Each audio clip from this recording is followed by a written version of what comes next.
what are the recommendations that we can make in that regard. And so there's a rationale and logic based on that premise, and that give rise to the recommendations.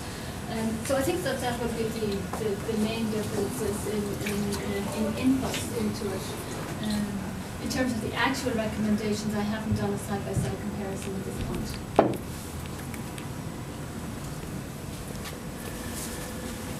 There are some indications that perhaps fracking may start as early as next year. Does that give the government sufficient time to implement many of these complementary measures? I haven't seen anything to say whether that's true or not true. I have been told that there is ample time for the measures that are required to be put in place, that the government is committed to doing that, and so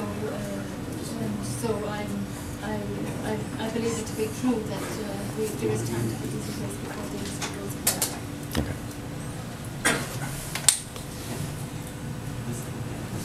Seems to me that both reports put a constraint on the government to spend money up front. Chuck was alluding to this. So from a health perspective, whose responsibility will it be to do the costing of these baseline studies that have to be done, from what I can tell, are required before they can even continue to explore or drill more wells? I think you said it's okay to continue seismic testing.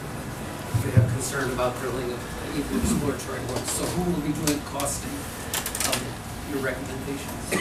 And the costing of the recommendations, besides costing them, coming to the operation is the next step. However, the actual costs will depend on a couple of things.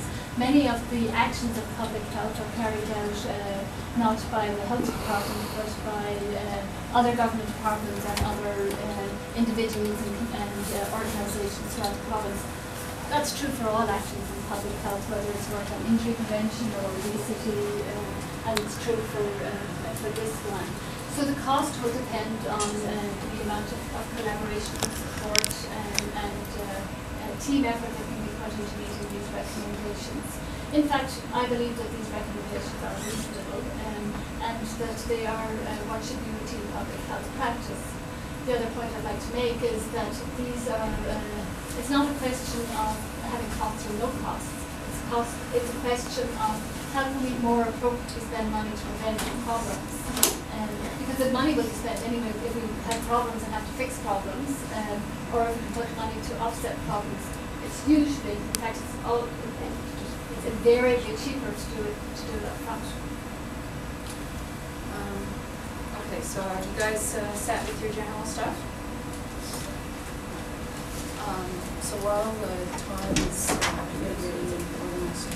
technical, Minister Leonard will take a few comments from you guys outside. And while Todd is setting up, and then feel free to come on back and we'll go through the